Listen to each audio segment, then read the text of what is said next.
तेज हवा में ही हमारा तिरपाल उड़ गया था, जिससे घर का सारा सामान बारिश के पानी में भीगकर खराब हो गया। आसमान में काले बादल छा जाते हैं। गांव के हर एक परिवार में एक अजीब सी परेशानी का माहौल छा गया था। सभी लोग अपनी टूटी या बिन छत वाले घर को तिरपाल से ढकने में लगे हुए थे। थोड़ी देर में काफी तेज बारिश शुरू हो जाती है। बारिश का पानी तेज रफ्तार के साथ लोगों के घरों में आने लगता है। दीदी देखो ना, बारिश के पानी की वजह से सारा चूल्हा भीग गया, और तो और राशन भी गीला हो रहा है। अब क्या करें हम? पूनम जल्दी से राशन उठाओ और उस चारपाई के नीचे रख दे। मैं तब तक घर का बाकी का सामान भी इधर उधर करती हूँ। माँ, मैंने छत के नीचे बर्तन लगा दिया है। हे भगवान, ये बारिश तो रुकने का नाम ही नहीं ले रही है। बहू, घर के अंदर पानी तो भरता ही जा रहा है। माँ जी, आपकी तबीयत खराब है, आप इस तरफ आ जाइए। यहाँ थोड़ी छत है, इसके नीचे खड़ी हो जाइए। मैं तब तक घर से बाहर पानी निकालती हूँ। बारिश का मौसम किसे नहीं। बारिश में बिना छत का गाँव। माँ, दादी, धूप चली गई, मौसम कितना ठंडा ठंडा हो गया है ना, और ठंडी हवाएं भी चल रही हैं। लगता है बारिश होने वाली है। इस बार तो हम बारिश में खूब भीगेंगे। चल राजू, कागज से अपनी अपनी नाव बनाते हैं और फिर रेस लगाएंगे। पूरा आसमान काले बादलों से ढक गया है। लगता है आज बहुत तेज बारिश होने वाली है। अब क्या करेंगे हम अगर बारिश हो गई तो? अगर हम अभी से ही डरेंगे तो आगे क्या होगा? ये परेशानी तो अभी काफी लंबे समय तक चलने वाली है। ठीक से बांधिए ना तिरपाल, उधर का कोना अभी ठीक से ढका नहीं है। सारा बारिश का पानी घर के अंदर आ जाएगा।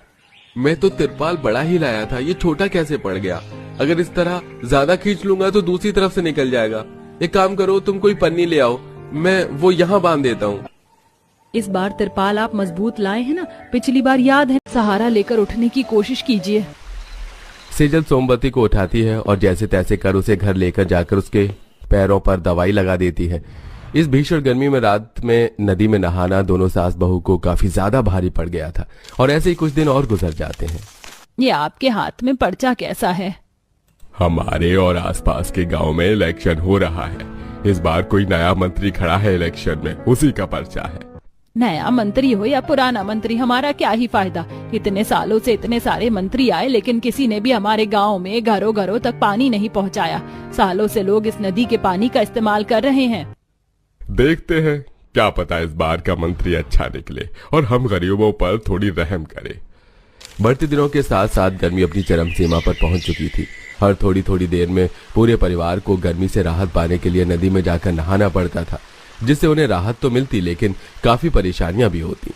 सुबह से नदी के 10 चक्कर लगा चुकी हूँ। अब तो शरीर में घर का काम करने की भी ताकत नहीं बची है। बहू, तू तो जवान है, फिर भी तेरा ये हाल है। मुझ बुढ़िया का क्या हाल है? ये तरबतर हो जाते हैं। मैं तो परेशान हो चुकी हूँ भाभी। हमें देखकर कोई कहेगा कि हम अभी नहा कर आए हैं? मेरा सारा सूट भीग गया पसीने से। अब क्या ही करें साक्षी, जल्दी से लोगों को खाना दे देते हैं और फिर जाकर नहा लेंगे। सेजल के घर से थोड़ी दूर पर ही गांव की इकलौती नदी थी, जिसके अंदर से ही सभी लोग अपनी जरूरत के लिए पानी लेते और इसी नदी के पानी का इस्तेमाल करते हुए नहाते। भीषण गर्मी के चलते पूरा परिवार हर थोड़ी देर में नदी में नहाने के लिए चला जाता। इस गर्मी ने तो रातों की नींद उड़ाती है। कितनी देर से सोने की कोशिश कर रही हूँ, लेकिन गर्मी से नींद तो उड़न छू हो गई है मेरी। सो जा बहू, वरना दिन भर और परेशान होती रहेगी। माँ जी, अब जब तक मैं नदी में जाकर नहा नहीं लेती तब तक नींद आने से रही। नदी के ठंडे पानी से तो नहाने का मेरा भी मन कर रहा है। चल, मैं अभी तेरे साथ चलती हूँ।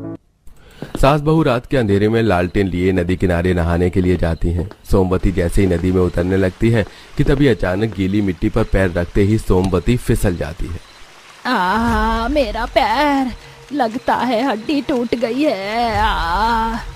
लगता माँ जी आपके पैरों में मोच आ गई है। आप मेरा सहारा लेकर। गर्मी में तो दुकान पर काम भी नहीं किया जाता, ऊपर से मेरा तो वेल्डिंग का काम है। पूरा दिन गर्मी में तपता रहता हूँ।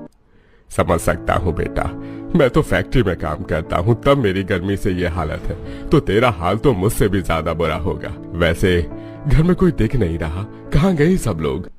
एक तो गर्मी से परेशान, ऊपर से ये भूख, और ये लोग भी पता नहीं कहाँ चले गए। आप लोग तो आज बड़ी जल्दी आ गए खाना खाने के लिए। माँ, गर्मी से हालत खराब हो रही थी इसलिए जल्दी आ गए। सोचा खाना खाकर थोड़ा आराम कर लेंगे। लेकिन आप तीनों कहाँ गई थी?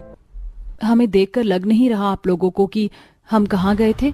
नदी किनारे नहाने के लिए गए थे। लेकिन सुबह ही तो आप सब लोगों ने नहाया था, फिर चले गए दोपहर में। क्या करे भैया, गर्मी इतनी पड़ती है और ना तो हमारे गांव में नल है जो आराम से गुसल खाने में ही नहा ले। अब बार बार नहाने के लिए नदी किनारे तो जाना ही होगा।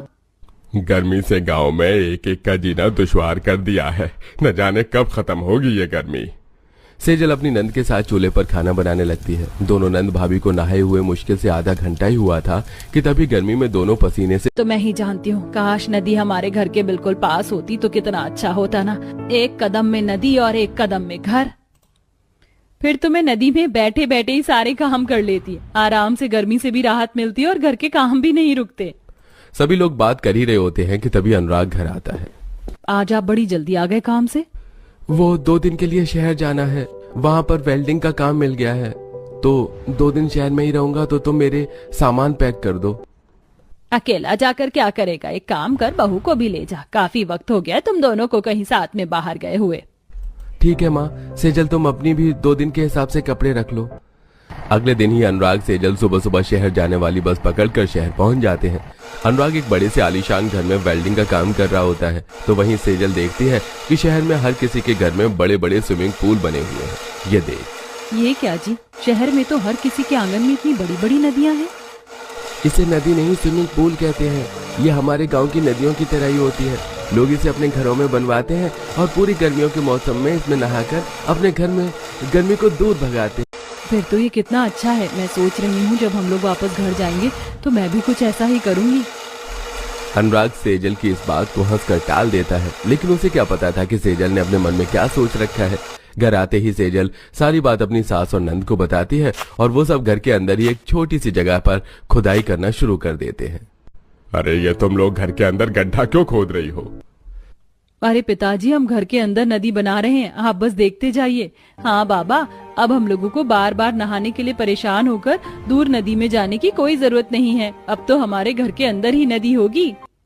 माधव उन तीनों की बात नहीं समझ पाता। वहीं दूसरी तरफ अब तीनों मिलकर काफी अच्छा खासा गड्ढा खोद देते हैं और अब सोमवती उसके अंदर तिरपाल बिछा देती है।